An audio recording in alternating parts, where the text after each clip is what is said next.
I'm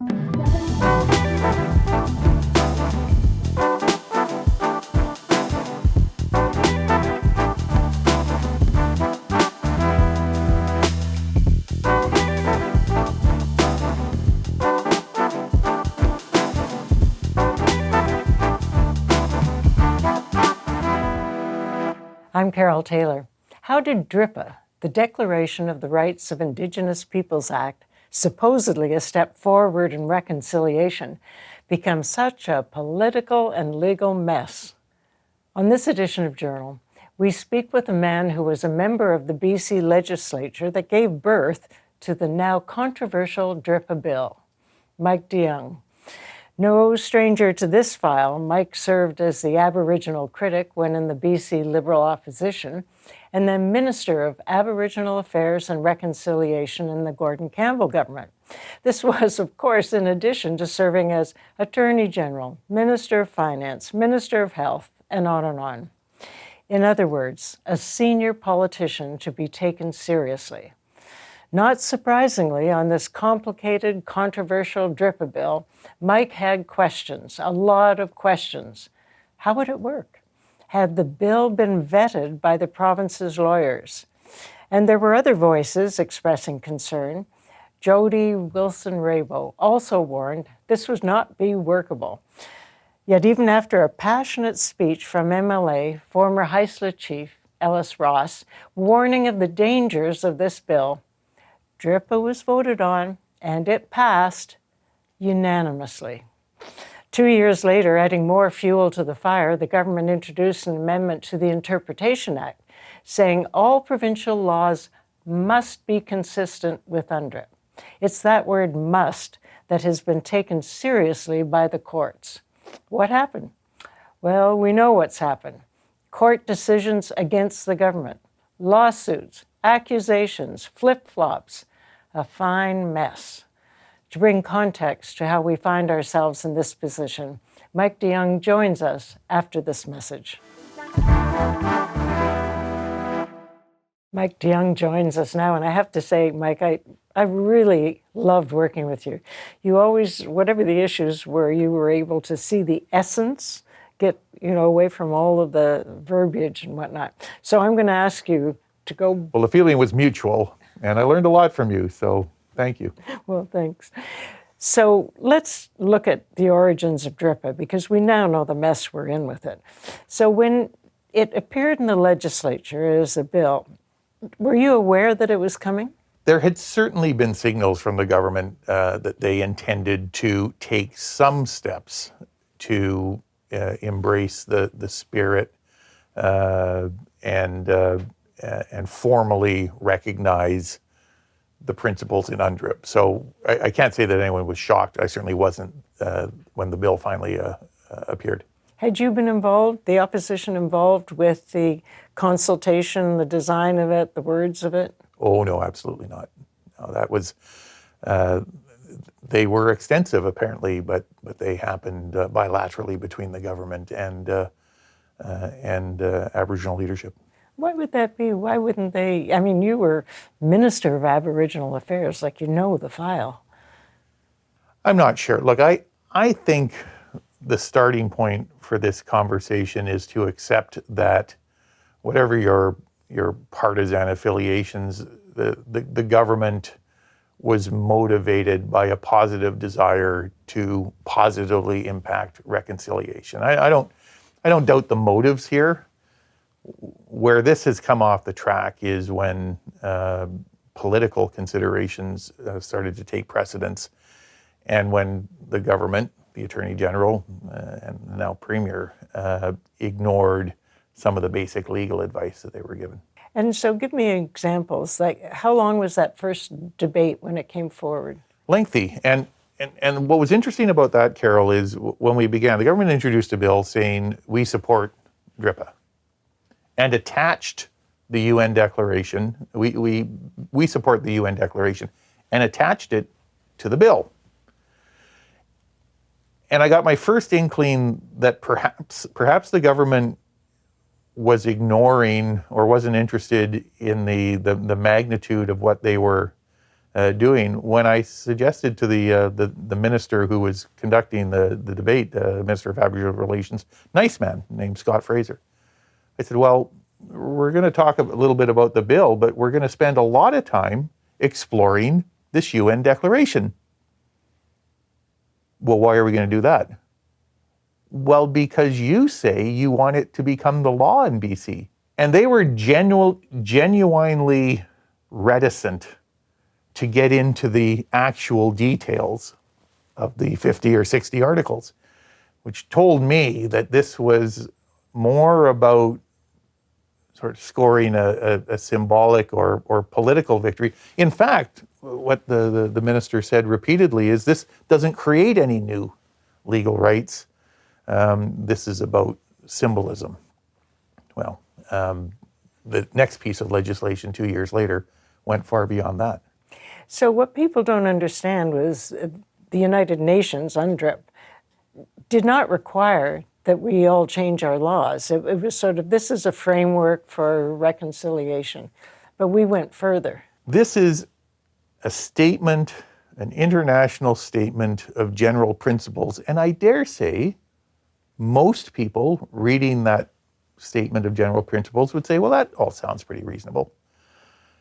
But to go the next step, as you say, and overlay that or attempt to overlay it upon 150 years of specific statutory law in British Columbia, there's a reason no other country or jurisdiction has tried to do that. No other province has done that? No.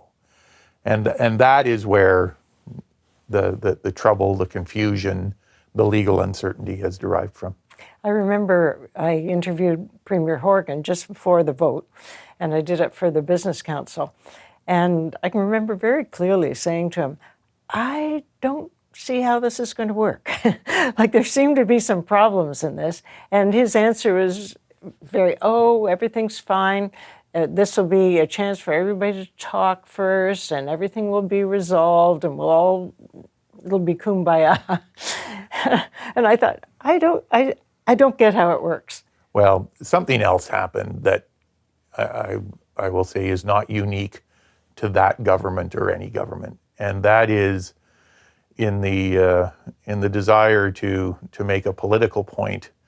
The government of the day said one thing to one group and a very different thing to another group. So, for example, to First Nations, this was going to be, they were told this was the beginning of a brave new era, the dawning of a new age. This was a singular point of departure. To everyone else, nothing to see here. No big deal, no new rights.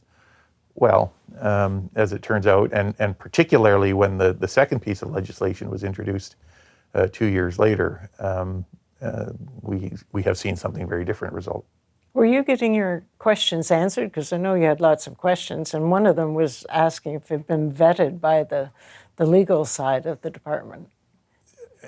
Governments ministers are very reticent to offer opinions on the advice they are getting from the Attorney General's ministry. I know for a fact that both with respect to the original legislation and then the second round in 2021, that the government was warned that they were running a very serious risk here.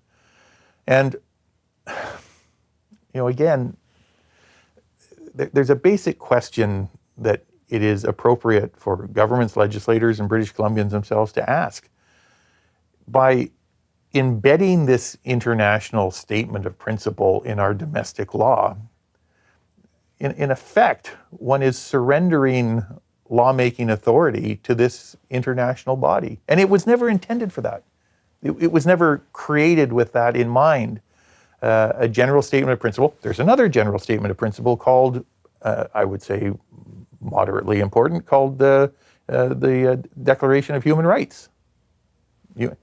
No one has tried to take that and embed it in domestic law. We created our own. It's called the Charter of Rights, that takes into account our unique constitutional position, our unique statutory provisions in BC. And the government chose a different route, and the two pieces of legislation combined have resulted in the problems we now face. And so the second piece that you're referring to was where the word must is used, that you must incorporate the principles of undrip into each law. And that's where the courts are going, it's your law, you made it. It is one thing to say, and by the way, the legislature could have done this as a motion. It did not require a bill or statute. It is one thing to say we support the general principles set out in the UN Declaration on the Rights of Indigenous People. It is quite another to say not only do we support it, but every law in this jurisdiction is now subordinate to that international declaration, which is what the government, as you say, using the word must. No discretionary authority for the courts, and the courts have said, well, we are obliged to interpret the will of the Legislative Assembly, and they've done that. The irony today, of course, is we hear the Premier lamenting, well, the courts have misinterpreted. They've misinterpreted that amendment to the Interpretation Act. Of course, the irony is, having attempted to ask the questions, the debate was shut down after 14 minutes. Well, don't blame the courts. That was the government's opportunity to explain what they meant, what they intended. And in the face of, I think, pretty reasonable attempts to question, the government said, we don't want to talk about it. And they can do that. They just shut down debate. They shut down the debate. And again, ironically, the one question, the Premier today says, look, this is really serious because there are thousands of statutory decision makers across the province who don't know what to do. The one question I did ask on that day in 2020, got a chance to ask, was, what does this mean for statutory decision makers? We're going to come back to that right after this break. I'm really curious to know, Mike, what the atmosphere was in the legislature right at the time of all this DRIPA happening. Was there pressure for you to vote a certain way? Was there, what was happening? I think it's a really astute question because in 2019, faced with the government's repeated assertions that this was a symbolic step of embracing the principles, repeated assurances that in the face of 2 weeks of questioning that there were no new legal rights being created, no legal ramifications. There was pressure on because to have voted against the principle would have seemed to many people to be completely insensitive to the general desire to work and work with Aboriginal people, Aboriginal leadership, Indigenous leadership to move forward.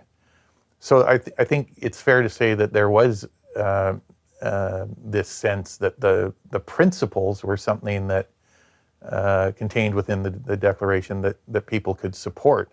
The government provided repeated assurances to the Legislative Assembly at that time that no legal rights, no new legal rights were being created. Nothing was going to happen to complicate our legal construct. Certainly no indication about the challenge this might pose to private property rights. In fact, just the opposite, standing up time and time again saying, none of this affects private property. Yeah. Maybe it does. Well, and 2 years later, I have to believe there was a reason the government didn't want to talk about that Second Amendment. Because presumably they were either less certain that continued to be, or didn't care and didn't want to disclose. They were either very reckless or very disingenuous, one or the other. I don't know which. I don't know. I don't know which. But the attitude 2 years later was very different because by taking that additional step and stating in statute form that this UN declaration now has precedence, legal precedence over every other law in British Columbia, that it was clear to me, and I think a number of others, that was going to be a huge problem. So here we are, and I don't know how we get out of this mess, but just how it's been handled. For instance, when the court decision came down on the mineral claims, the Premier said, well, the court doesn't have the right to say when we apply this or not, except that's not what the judge said. The judge said, you said must, yes. Here we go. And so he said, well, immediately we'll change that, and it's non-negotiable. Until he talked to a lot of First Nations who disagreed. So then he said, well, we'll just pause it for 3 years, which doesn't solve anything. It just kicks it down the road. And then, well, we're not going to do it this session at all. And now we'll do consultations over the summer. So it seems to me that the same mistake is being made over and over again, because the consultations for the summer are between First Nations and government again. So we keep going down this path of ignoring the community, ignoring the municipalities, ignoring other points of view or input. And ignoring the incredible uncertainty that now exists in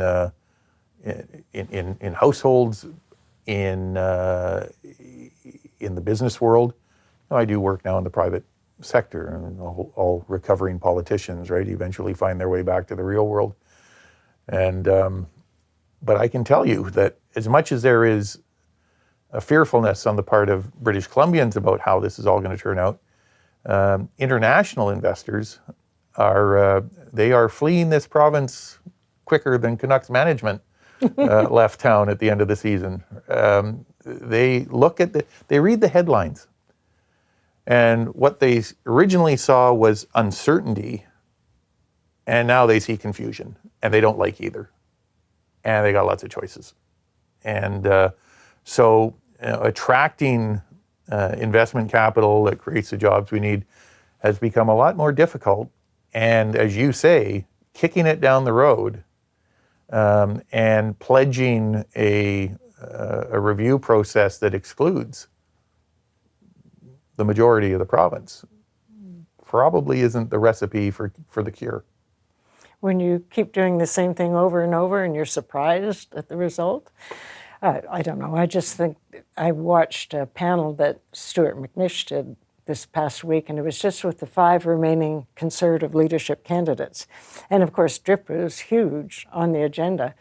Every one of them said the first thing they would do is repeal DRIPA. Now, do you think that's doable? Well, look, here's what I think the present government should start with. And they should start with repealing and deleting the amendment they made to the Interpretation Act, which has given rise to the big problem. I don't know why they did that. I mean, I'll tell you candidly, if you look at this through the political lens, they did the original legislation, secured whatever political positives associated with that, and things were moving forward. I think they got politically greedy. I think they wanted to take another victory lap, and that's what gave rise to the Second Amendment to the Interpretation Act. I would start there, and I am hopeful that some sanity prevails, and they realize that to say that British Columbia as a jurisdiction embraces and is supportive of these principles of self-government and respecting cultural heritage, respecting historical forms of governance, I think that's fine. But presumably we want to do that within the context of the Canadian Constitution and within the context of our existing statutory laws. And if we decide we want to change some laws to address that or modernize some laws, then we'll do that here in British Columbia with elected officials from British Columbia. That is unfortunately not the route the government chose. And once you're in this mess, getting out of it, it's just every step that he takes or flip-flops on seems to pull the knot tighter. To open it up and get back to some normal interpretation is harder. Yeah, you increasingly, I hear people increasingly ask whether it will be Premier David Eby that is able to ultimately take corrective steps, or whether or whether someone else will come along from within the existing government. You and I don't have a crystal ball into what that looks like, and there will be much speculation. But he has played leaders often are called upon to clean up other people's messes. The Premier was pretty directly involved in this one. And the irony is that instead of promoting reconciliation, I think it's hurting it. Isn't that the ultimate irony, is that it has pushed what was intended, and I accept this, what was intended to be a positive encouragement to effort at reconciliation and moving us forward has ended up very much to have the opposite effect. Well, thank you for dropping by for this conversation. I thought you're the one that was there and you know what was going on behind the scenes, so I appreciate your perspective. And neither of us knows how this is going to work out. If you got a crystal ball, send it over. for this one, send it over. But hopefully it's in everyone's interest to find a pathway through this. Thank you, Mike. Thanks, Carole. Back in a moment. It should surprise no one, with the government in disarray over DRIPA, with the courts indicating that private property may not be protected under Aboriginal title, and agreements being made behind closed doors between First Nations and government, that support for reconciliation in general is under threat in BC. Let me know your thoughts on YouTube. Till next time, I'm Carole Taylor.